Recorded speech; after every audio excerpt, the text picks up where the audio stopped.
Now, if you're someone leaving college in the UK, you've probably already been asked this question hundreds of times already. What university are you going to go to? Pretty much a staple of the college experience.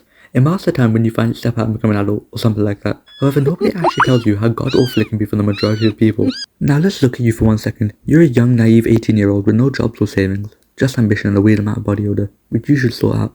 Firstly, you need to look at the direct costs. If you're a home student, you'll be paying around £28,500 for 3 years in tuition fees, which you obviously don't have. I mean, look at you can't even afford deodorant. It's even worse if you have dreams of going away from home, because now, if you want to have a place to live, you're paying minimum £6,000 per year to rent accommodation. So totaling that with the previous tuition costs, you've already had to take out a loan of around £45,000 fresh into adulthood. You then have a further maintenance loan of around £5,000 that you basically have to take out to be able to survive. Already, you at the very least £33,500 in debt. But you pay anyways, deciding to attend a university close to home to save money. You do your course and get your degree. Now surely paying off your loan should be simple as, right?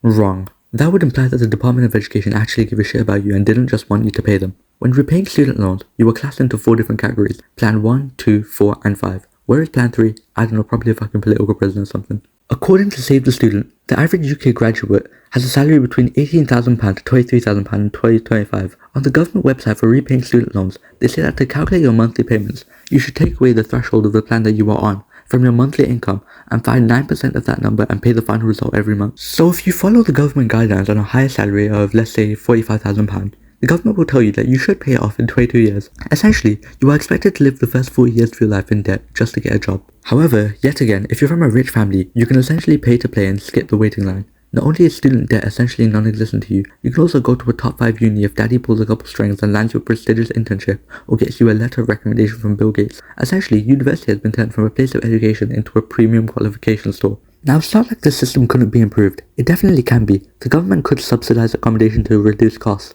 remove the factor of parental income and maintenance loans, make a requirement to provide all reading material for free online, etc.